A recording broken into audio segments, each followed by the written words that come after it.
Hello student, how are you. I hope आप सभी ठीक होंगे। तो आज से हम class 9th ICSE ML Agarwal exercise 11 के क्वेश्चन नंबर 6 से आपको बताएंगे। ठीक है, तो देखिए क्वेश्चन नंबर 6 हमसे हमारा क्या कह रहा है। कह रहा है show that quadrilateral form by joining the mid points of the adjacent side of a square is also a square. कह रहा है अगर हम स्क्वायर के मिड पॉइंट को जोड़ दें, सारे मिड पॉइंट को, तो प्रूफ करिए जो फिगर बनेगा आपका या जो क्वाड्रिलेटरल बनेगा वो भी एक स्क्वायर होगा। ठीक है, तो देखिए बहुत आसान क्वेश्चन है, थोड़ा इस बात को समझेंगे। ठीक है, अच्छे से देखिए। आप सबसे पहले एक स्क्वायर बना लीजिए। स्क्वायर की आपको सारी प्रॉपर्टीज पता होनी चाहिए।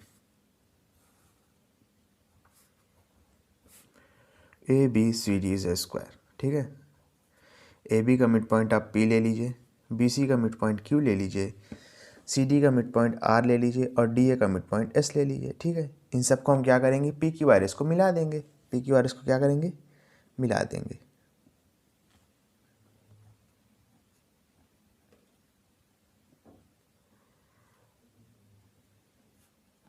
ठीक है, उसके बाद हम क्या करेंगे, AC और BD डायगोनल को भी मिलाएंगे।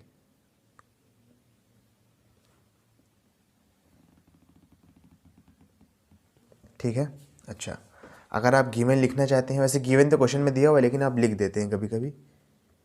गिवन का मतलब जो चीज़ आपको क्वेश्चन में दिया हुआ है। ठीक है, लिखना चाहे तो लिख दें, नहीं लिखना चाहे तो कोई बात नहीं। आपको प्रूफ क्या करना है, PQRS को इज अ स्क्वायर प्रूफ करना है। तो आप लिखेंगे टू प्रूफ, यानी जो चीज़ हमें प्रूफ करनी है क्या हो जाएगा, PQRS इज अ स्क्वायर। ये चीज़ हमको क्वेश्चन में दिखानी है। ठीक है, ठीक है, समझ में आई। अच्छा ठीक है, अब समझिएगा। प्रूफ मतलब अब आप दिखाने जा रहे हैं, मतलब अब आप ऑपरेशन आपका शुरू करते हैं। देखिए क्या करेंगे, अगर हम ट्रायंगल DAC की बात करें, DA का मिड पॉइंट S है, DC का मिड पॉइंट R है। R और S को मिलाया तो वो AC के पैरेलल होगा और at the same time AC के हाफ भी होगा बाय मिड पॉइंट थ्योरम। ठीक है, तो देखिए डायरेक्ट लिखेंगे हम SR is parallel to AC and SR is equal to half of AC। ठीक है, समझ में आया। अच्छा उसी तरीके से आप PQ को AC के पैरेलल दिखा सकते हैं। अगर ट्रायंगल ABC की बात करें, ट्रायंगल ABC में AB का मिड पॉइंट P है, BC का मिड पॉइंट Q है, आपने PQ को मिलाया तो जो PQ मिलाने पे साइड बनी है वो AC के पैरेलल होगा और AC के क्या होगा, हाफ होगा। ठीक है, तो आप यहाँ पे लिखेंगे, इसको आप लिखेंगे MPT के थ्रू। MPT का मतलब मिड पॉइंट थ्योरम इक्वेशन 1। ठीक है, उस तरीके से आप क्या लिखेंगे, PQ is parallel to AC and PQ is half of AC। फिर इसमें भी क्या लिखेंगे, MPT का मतलब मिड पॉइंट थ्योरम के थ्रू। इक्वेशन नंबर 2, इक्वेशन 1 और 2 को अगर आप मिला दें, देखिए SR AC के पैरेलल है, SR AC के हाफ है, PQ AC के पैरेलल है, PQ AC के हाफ है। तो SR और PQ आपस में पैरेलल भी होंगे और SR और PQ आपस में क्या होंगे, एक दूसरे के बराबर भी होंगे। तो आप PQRS को क्या कह सकते हैं, एक पैरेललोग्राम कह सकते हैं। ठीक है, अभी सिर्फ पैरेललोग्राम कहा है मैंने, बात समझिएगा मेरी, अभी मैंने सिर्फ पैरेललोग्राम कहा है। यहाँ पे जो है अभी तक स्क्वायर की कोई बात नहीं हुई है। ठीक है, तो पहले आप इसको पैरेललोग्राम प्रूफ करेंगे। ठीक है, ठीक है, पैरेललोग्राम का अगर यहाँ पे स्टेटमेंट लिखना चाहें तो भी आप लिख सकते हैं, न लिखना चाहें तो भी कोई बात नहीं। ठीक है, लेकिन ये दोनों ज़रूरी था। अब देखिए, अब समझिएगा, अगर हम ट्रायंगल DCB की बात करें, किसमें, ट्रायंगल DCB, DC का मिड पॉइंट R है, CB का मिड पॉइंट Q है। आपने RQ को मिला दिया तो जो RQ मिलाने पे जो साइड बनी है यानी कि RQ, वो DB के पैरेलल होगी और DB की क्या होगी, हाफ भी होगी। ठीक है, क्या होगी, RQ जो है आपका वो DB के पैरेलल होगा और RQ जो है वो आपका क्या होगा, DB के हाफ भी होगा। ठीक है, ये भी आपका क्या हो जाएगा, MPT3। उसी तरीके से आप अगर ट्रायंगल DAB की बात करें, DA का मिड पॉइंट S है, AB का मिड पॉइंट P है, SP को मिलाया तो वो DB का हाफ होगा और DB का क्या होगा, पैरेलल भी होगा। ठीक है, तो ये हो जाएगा आपका एस पी, ठीक है, ये एस पी लिखा है समझिएगा, S P is parallel to D B and S P is half of D B. Reason क्या होगा, MPT4 यानी मिड पॉइंट थ्योरम और इक्वेशन नंबर 4, ठीक है। और समझिएगा, लेकिन आपको यहाँ पे एक प्रॉपर्टी पता होनी चाहिए। अब जो है मेन हमारा क्वेश्चन शुरू होता है। ये 4 स्टेप तो कोई भी एक लेगा जिसको मिड पॉइंट थ्योरम का थोड़ा सा भी नॉलेज होगी, लेकिन आपको पता होना चाहिए आपको पता होना चाहिए कि जो स्क्वायर के डायगोनल्स होते हैं वो आपस में बराबर होते हैं। स्क्वायर के जो डायगोनल्स होते हैं वो आपस में बराबर होते हैं, यानी कि AC और DB बराबर होगा। तो आप नीचे क्या लिखेंगे, बट, तो लिखेंगे क्या लिखेंगे, but AC is equal to DB। लेकिन AC और DB तो बराबर है। जब आपका AC और DB बराबर हुआ, अब समझिएगा मेरी बात, SR आपका हाफ ऑफ AC है, RQ आपका हाफ ऑफ DB है। इसका मतलब क्या हुआ, इसका मतलब ये हुआ कि SR को आप चाहे हाफ ऑफ AC लिखें या हाफ ऑफ DB लिखें, दोनों ही क्या होगा, सेम होगा। एक बार फिर से बता देता हूँ, SR आपका हाफ ऑफ AC है, RQ क्या है, हाफ ऑफ DB है। लेकिन AC और DB तो बराबर है ना, तो SR और RQ भी क्या आएगा, बराबर आएगा, ठीक है। अब समझिएगा, SR जो है PQ के बराबर, देखिए दोनों हाफ ऑफ AC है, लेकिन at the same time SR क्या हो गया, RQ के बराबर भी हो गया, ठीक है। उसी तरीके से आप नीचे वाले दो को कंपेयर कर सकते हैं। RQ हाफ ऑफ DB है, SP हाफ ऑफ DB है, ये दोनों भी आपस में बराबर है। लेकिन SP क्या होगा, वो PQ के बराबर भी होगा। क्यों, क्योंकि हाफ ऑफ DB SP है और PQ क्या है, हाफ ऑफ AC है। तो इस वजह से हम कह सकते हैं कि PQ और SP भी बराबर होगा। तो अगर इन चारों क्वेश्चन को ध्यान से कंपेयर किया जाए तो PQ is equal to QR is equal to RS is equal to SP, दोनों चारों एक दूसरे के बराबर हो जाएंगे, ठीक है। तो यहाँ पे आप लिखेंगे, ठीक है। यही मेन चीज़ है इक्वेशन की कि चारों इक्वेशन को अच्छे से कंपेयर करना है। कंपेयर करने के बाद आपको यही मिलेगा कि PQ, QR, RS और SP सब आपस में क्या है, बराबर हैं। तो यहाँ पे लिखेंगे ऑन कंपेयरिंग क्या कंपेयर किया, इक्वेशन 1, 2, 3, ठीक है, 3 ये S होगा, ठीक है, 3 and 4 what we get PQ is equal to QR is equal to RS is equal to SP। यानी देखिए PQRS क्वाड्रिलेटरल, अभी क्वाड्रिलेटरल है, अभी आपने स्क्वायर प्रूफ नहीं किया है। PQRS जो आपका क्वाड्रिलेटरल है उसमें आपने चारों साइड बराबर दिखा दी। किसी भी अगर क्वाड्रिलेटरल में आप चारों साइड बराबर दिखाएंगे तो उसको हम दो फिगर कह सकते हैं, या तो स्क्वायर कहेंगे या तो क्या कहेंगे, रोम्बस कहेंगे। लेकिन जो पहला हक होता है या जो पहले नंबर पे आता है वो रोम्बस को प्रेफरेंस दिया जाता है। एक बार फिर से, PQRS क्वाड्रिलेटरल है यानी चार साइड से मिलकर बना है। PQ is equal to QR is equal to RS is equal to SP। Equation 1, 2, 3, 4 को हमने कंपेयर करके दिखा दिया। तो किसी भी क्वाड्रिलेटरल को अगर हम चारों साइड उसकी बराबर दिखा दें तो या तो आप उसको रोम्बस कह सकते हैं या तो स्क्वायर कह सकते हैं, लेकिन हमको यहाँ पे एग्जैक्ट क्या दिखाना है, स्क्वायर दिखाना है। तो ये इतनी चीज़ काफ़ी नहीं है, यानी चारों साइड किसी भी क्वाड्रिलेटरल की बराबर दिखा देना ये काफ़ी नहीं होगा कि उसको हम क्या कह सकें, उसको हम एक स्क्वायर कह सकें, ठीक है। अभी हम इसको रोम्बस तो कह सकते हैं लेकिन PQRS को, लेकिन स्क्वायर नहीं कह सकते।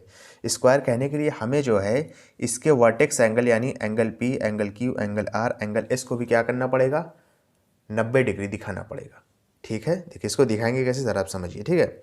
अब थोड़ा हम फिगर में चलते हैं। अभी तक फिगर में मैंने कोई भी छेड़खानी ज़्यादा नहीं की है। अब मैं आपको जो है स्क्वायर के डायगोनल्स का थोड़ा सा और नॉलेज देता हूँ, थोड़ा सा और ज्ञान देता हूँ। थोड़ा समझिएगा कि जो स्क्वायर के डायगोनल होते हैं यानी AC और BT, ये दोनों एक दूसरे को बाइसेक्ट करते हैं, वो भी 90 डिग्री पे करते हैं। किस पे करते हैं, 90 डिग्री पे करते हैं। यानी आपका ये वाला एंगल क्या हो जाएगा, 90 डिग्री होगा, ठीक है। अच्छा, या ये आप इस पॉइंट को O मान लीजिए, ठीक है। ये आपका क्या हो जाएगा, 90 डिग्री हो जाएगा। अच्छा, ये आपका 90 डिग्री है। SR और AC पैरेलल है, यहाँ पे देखिए क्वेश्चन नंबर 1 में SR और AC पैरेलल है, तो इन दोनों का सम कितना हो जाएगा, यानी ये वाला एंगल और ये वाले एंगल का सम 180 डिग्री होगा। एक अगर 90 तो दूसरा भी कितना हो जाएगा, 90 हो जाएगा, ठीक है। क्या हो जाएगा, 90 हो जाएगा। यानी जो है ये वाला एंगल भी क्या हो जाएगा आपका, 90 हो जाएगा, ठीक है। अच्छा, आपका जो SP है वो DB के क्या है, पैरेलल है। यहाँ पे देखिए लिखा होगा SP जो है वो DB के पैरेलल है, यानी इन दोनों का सम, ये दोनों आपस में क्या है, को इंटीरियर एंगल रहेंगे, तो इन दोनों का सम भी कितना हो जाएगा, 90 हो जाएगा। अगर एक 90 है, सॉरी, इन दोनों का सम कितना होगा, 180 डिग्री होगा। अगर एक 90 है तो दूसरा भी कितना हो जाएगा, 90 हो जाएगा। ठीक है, आप इसको इक्वेशन एंगल 1 लिखिए, एंगल 2 लिखिए, और ये आपका एंगल S रहेगा। ठीक है, समझ में आया। मैं यहाँ पे एक एंगल S को 90 डिग्री प्रूफ कर देता हूँ, आप उसी तरीके से आप लिखेंगे। सिमिलरली एंगल PQ और R भी 90-90 होंगे, देयरफॉर आपका PQRS एक स्क्वायर बन जाएगा। मैं जान रहा हूँ ज़्यादा कुछ समझ में नहीं आएगा, इस वजह से मैं लिखता हूँ, आपको समझ में आ जाएगा। ठीक है, यहाँ पे लिखेंगे एंगल AOD। एंगल AOD का मतलब यहाँ पे एंगल 1 कितना है, 90 डिग्री है। रीज़न क्या लिखेंगे, diagonals of square bisect each other at right angle. Diagonals of square bisect each other at right angle. Right angle पे एक दूसरे को क्या करते हैं, बाइसेक्ट करते हैं। ठीक है, इसके बाद देखिएगा एंगल 1 और एंगल 2 का सम कितना हो जाएगा, 180 डिग्री होगा।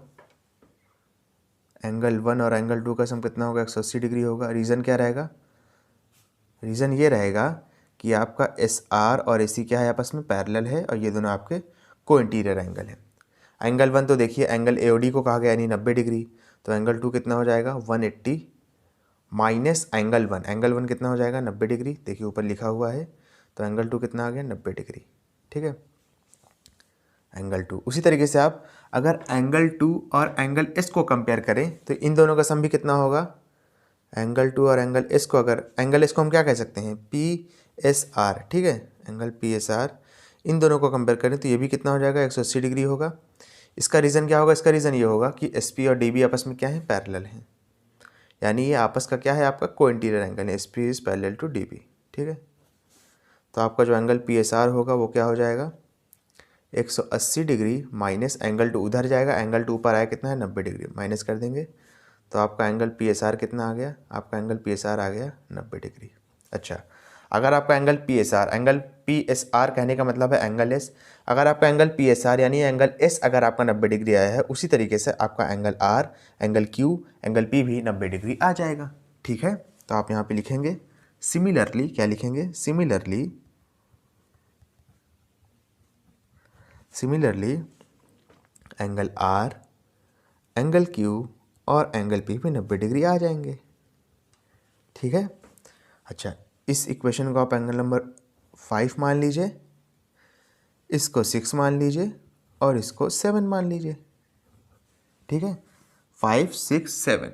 अगर 5, 6, 7 को आप इकट्ठा कंपेयर कर दें तो आप PQRS को क्या कह सकते हैं, PQRS को आप एक स्क्वायर कह सकते हैं। ठीक है, क्या कह सकते हैं, PQRS को आप एक स्क्वायर कह सकते हैं। तो आप यहाँ लिखेंगे ऑन कंपेयरिंग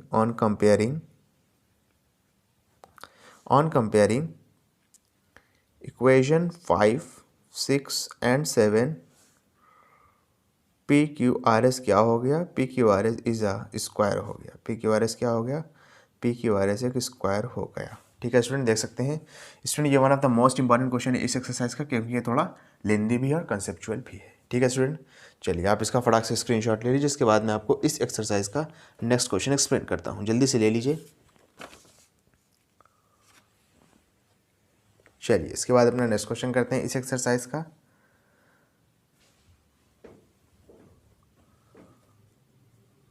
ठीक है, चलिए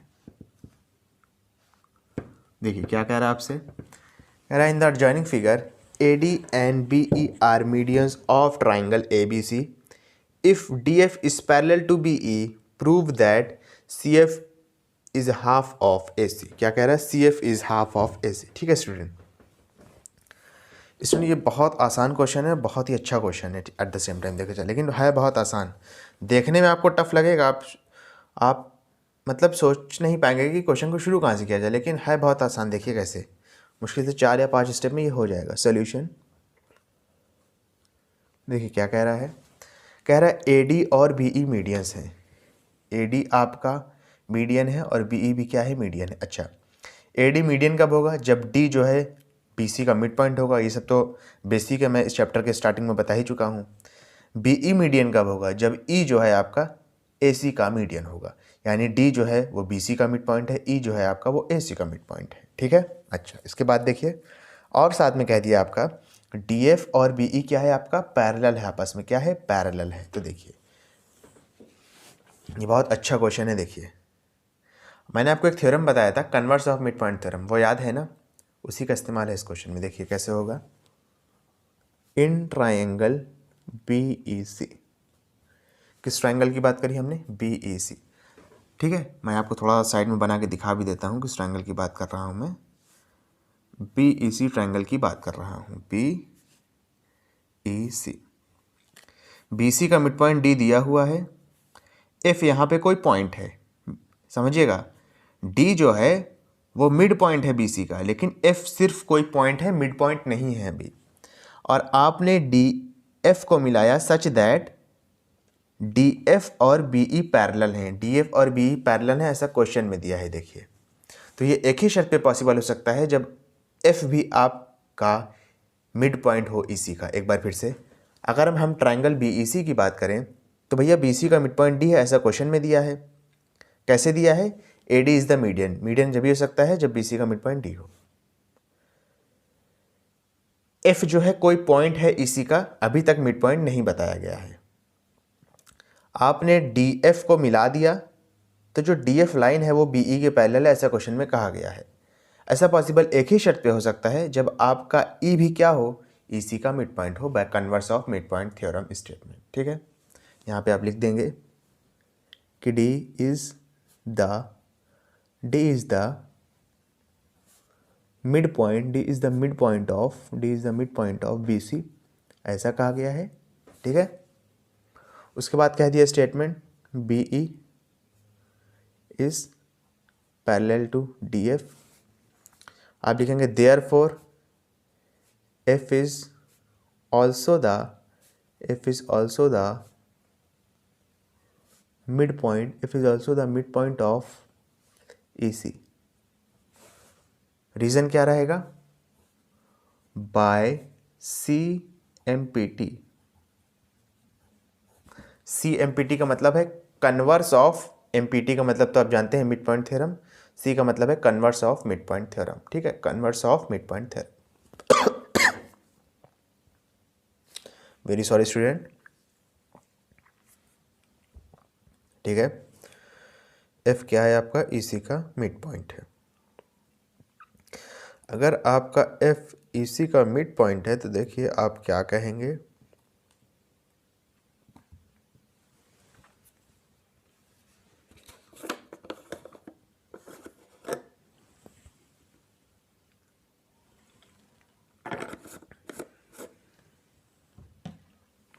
वेरी सॉरी स्टूडेंट, खांसी आ गई थी। देखिए क्या कह रहा है आपसे, एफ जो है अगर इसी का मिड पॉइंट है तो आप लिख सकते हैं कि C F is half of E C. ये तो लिख ही सकते हैं आप कि अगर एफ जो है मिड पॉइंट हो गया तो आप सी एफ को लिख सकते हैं वो ई सी का आधा है। अब हम मेन ट्रायंगल में चलते हैं, ई जो है वो ए सी का मिड पॉइंट है, तो आप ई सी को क्या लिख सकते हैं, आप ई सी को लिख सकते हैं कि वो ए सी का आधा है। ठीक है, हाफ ऑफ, ब्रैकेट लगाया, ई सी को आप क्या लिख सकते हैं कि वो ए सी का हाफ है, तो हाफ ऑफ ए सी हो जाएगा। रीज़न क्या लिखेंगे, रीज़न लिखना चाहें तो लिख दीजिए, is the mid point of A C. ठीक है, 1 से 1 मल्टीप्लाई होगा तो 1 आ जाएगा, 2 से 2 मल्टीप्लाई होगा डिनोमिनेटर में तो 4 आ जाएगा, और ए सी। और यही चीज़ आपको प्रूफ करने को क्वेश्चन में कहा था और आपने कर दिया। ठीक है स्टूडेंट, समझ में है मेरी बात। देखिए था तो ये आसान, देखिए 5 या 6 स्टेप में हो गए, लेकिन कंसेप्चुअल बहुत है। ठीक है, चलिए इसके बाद अपना नेक्स्ट क्वेश्चन करते हैं इस एक्सरसाइज का।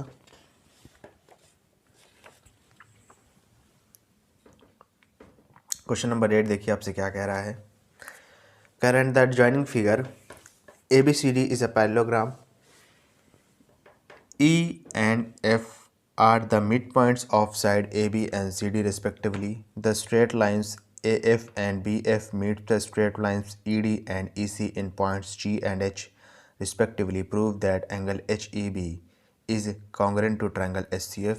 यानी HEB ये वाला ट्रायंगल HCF के क्या है, कॉन्ग्रेंट है। ठीक है, देखिए उसके बाद क्या कह रहा है, GEHF इज़ अ पैरेललोग्राम। ठीक है, समझिएगा इस बात को। अगर हम ट्रायंगल HEB और HCF की बात करें तो ये वाला एंगल इसके बराबर हो जाएगा। रीज़न क्या रहेगा, अल्टरनेट एंगल। ये वाला एंगल जो मैं मार्क कर रहा हूँ फिगर में, यानी एंगल HBE बराबर हो जाएगा एंगल CFH के। कौन सा रीज़न रहेगा, अल्टरनेट एंगल। ये सब तो मैं आपको बता चुका हूँ। ठीक है, और आपका जो EB साइड है वो FC के बराबर हो जाएगा। ये चीज़ अभी मैं आपको दिखा दूँगा। ठीक है, देखिए सोल्यूशन इसका। फर्स्ट पार्ट आसान है लेकिन कंसेप्चुअल भी है, समझिएगा। AB और CD बराबर है, लिख लीजिए कि AB is equal to CD है। क्यों है भैया, क्योंकि ABCD एक पैरेललोग्राम है, अपोजिट साइड बराबर होती है। ठीक है, दोनों साइड इसको 2 से क्या करेंगे, डिवाइड कर दीजिए। दोनों साइड आप क्या करेंगे, 2 से इसको डिवाइड कर देंगे। ठीक है, देखिए 2 से डिवाइड करते ही आपको मिलेगा क्या, ज़रा इस बात को समझिए। 2 से डिवाइड करते ही आपको मिलेगा क्या, ज़रा इस बात को समझिए। ठीक है, देखिए 2 से डिवाइड करते आपको मिलेगा क्या, AB का जो आधा होगा वो EB हो जाएगा, CD का जो आधा हो जाएगा वो FC हो जाएगा। ठीक है, यानी EB और FC बराबर हो गया। अब समझ में आया। अब आप लिख सकते हैं in triangle HEB and triangle HFC। ठीक है, इसको मैं मार्क कर दे रहा हूँ ताकि आपके लिए आसानी रहे। ये एंगल है, ये एंगल 2 है, ये एंगल 3 है, ये एंगल 4 है। वैसे आप इसका ओरिजिनल नेम भी लिख सकते थे, लेकिन मार्क करके लिखेंगे तो ज़्यादा आसानी रहेगी। ठीक है, एंगल 1 एंगल 2 के बराबर है, एंगल 3 एंगल 4 के बराबर है। रीज़न क्या होगा, अल्टरनेट एंगल।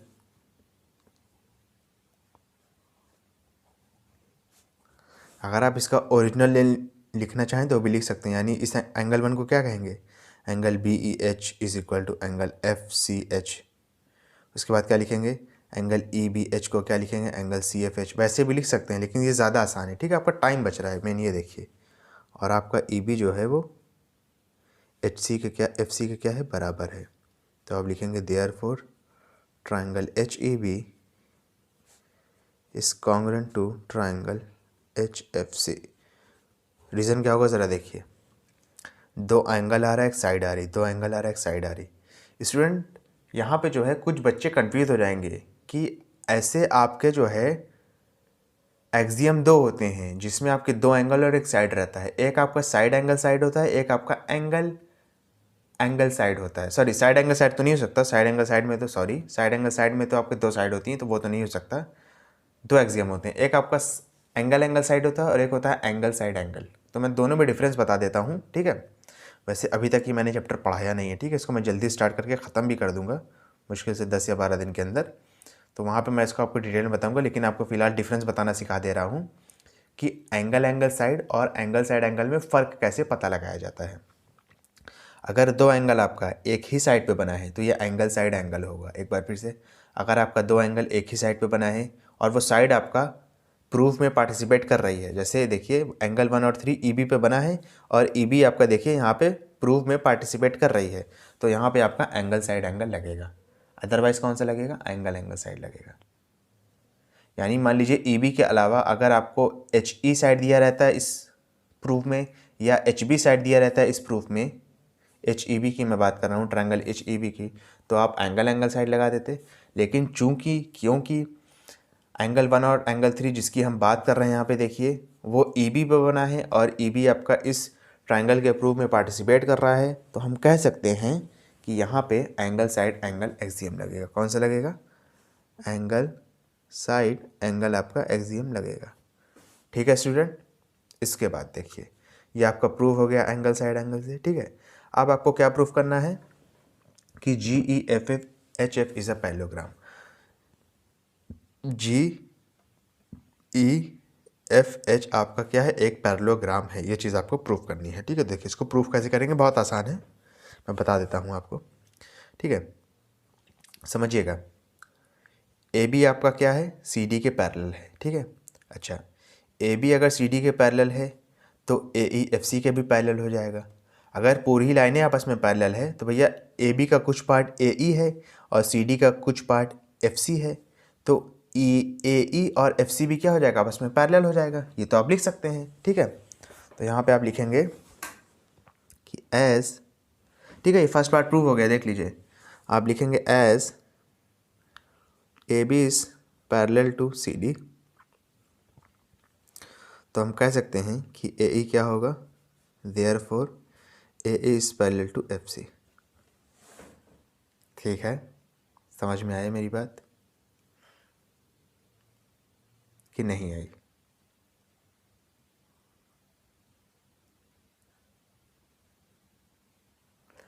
ए ई और एफ सी क्या आपस में पैरेलल है। अच्छा, ए ई और एफ सी तो बराबर भी है, ए ई और एफ सी तो बराबर भी है।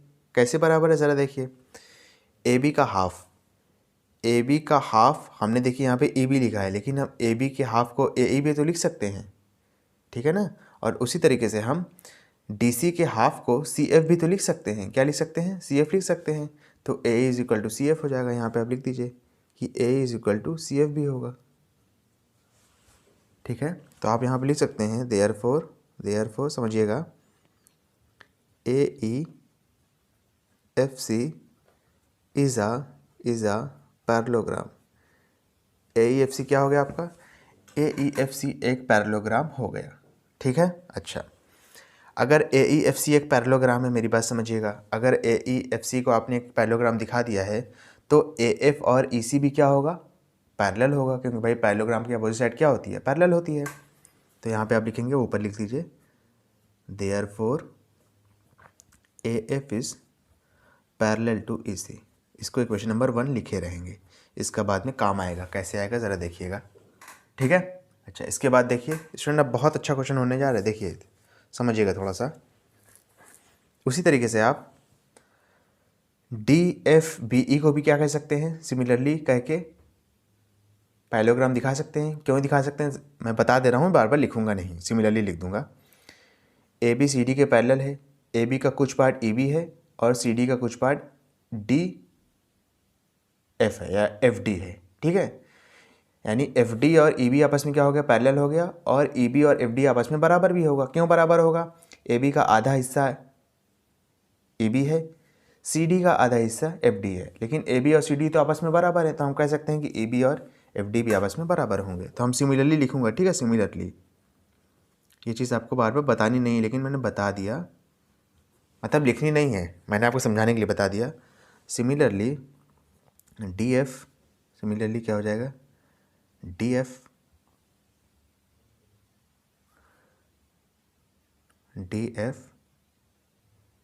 ई B, D F E B is a parallelogram. D F E B क्या है आपका, एक पैरेललोग्राम है। क्या है, पैरेललोग्राम है। अच्छा, अगर आपका समझिएगा मेरी बात, ये अब थोड़ी अच्छी बात होने जा रही है। क्या है ज़रा देखिए, अगर आपका डी ई बी एफ एक पैरेललोग्राम है तो आपका डी ई और एफ बी क्या होगा, पैरेलल होगा आपस में। D E is parallel to क्या हो जाएगा, एफ बी। ये आपकी इक्वेशन 2 हो गई, ठीक है। डी एफ बी ई एक पैरेललोग्राम है, इसी तरीके से सिमिलरली करके तो आपका डी ई क्या होगा, एफ बी के पैरेलल होगा। क्या होगा, एफ बी के पैरेलल होगा, ठीक है। अब समझिएगा, ए एफ ई सी के पैरेलल है, ए एफ ई सी के पैरेलल है, ए एफ का कुछ हिस्सा है जी एफ, ई सी का कुछ हिस्सा है ई एच, तो ये दोनों अभी आपस में क्या होगा, पैरेलल होगा। तो यहाँ पे आप लिखिए, अच्छा पहले लिख दीजिए, फिर हम लिखूँगा कि G F is parallel to E H. उसी तरीके से अगर आप समझिएगा, D E is parallel to क्या है, एफ बी है, सॉरी ए एफ और ए सी आपस में क्या है, एक मिनट, हाँ ठीक है। देखिए फिर से मैं बता दे रहा हूँ, मैं थोड़ा कंफ्यूज हो गया था। देखिए फिर से, ए एफ और ई सी आपस में क्या है, पैरेलल है। ये आपका ए एफ हो गया, ये आपका EC हो गया। AF का कुछ हिस्सा GF है, EC का कुछ हिस्सा या CE का कुछ हिस्सा EH है, तो GF और EH आपस में पैरेलल हो गए। उसी तरीके से DE और FB क्या है, आपस में पैरेलल है। DE आपका कहाँ दिया है, ज़रा देखिए, DE और FB आपस में पैरेलल है। DE का कुछ हिस्सा GE दिया हुआ है और FB का कुछ हिस्सा आपका FH दिया हुआ है, तो ये दोनों भी आपस में क्या होगा, पैरेलल होगा। तो आप लिखेंगे GE is parallel to FH। ये आपने कंक्लूजन निकाला कैसे, इक्वेशन 1 और 2 की मदद से, फ्रॉम इक्वेशन 1 एंड 2। अच्छा, अब समझिएगा, किसी भी क्वाड्रिलेटरल में या किसी भी फिगर में जो चार साइड से मिलकर बना हो, उसमें अगर अपोजिट साइड को हम सिर्फ पैरेलल भी दिखा दें तो उस फिगर को हम पैरेललोग्राम कह सकते हैं। एक बार फिर से, किसी भी क्वाड्रिलेटरल या किसी भी फिगर जो चार साइड से मिलकर बना हो, उसकी अगर हम अपोजिट साइड को सिर्फ और सिर्फ पैरेलल भी दिखा दें एक दूसरे के, तो उस फिगर को हम एक पैरेललोग्राम कह सकते हैं। जैसे यहाँ पे देखिए, हमने GFHE को अपोजिट साइड को क्या कर दिया, पैरेलल दिखा दिया। GF को EH के बराबर, GF को EH के पैरेलल दिखा दिया यहाँ पे देखिए, और GE को FH के पैरेलल दिखा दिया यहाँ पे देखिए। तो आप कह सकते हैं therefore GEFH is a parallelogram. ठीक है, और ये आपका आंसर हो गया इस क्वेश्चन का। ठीक है।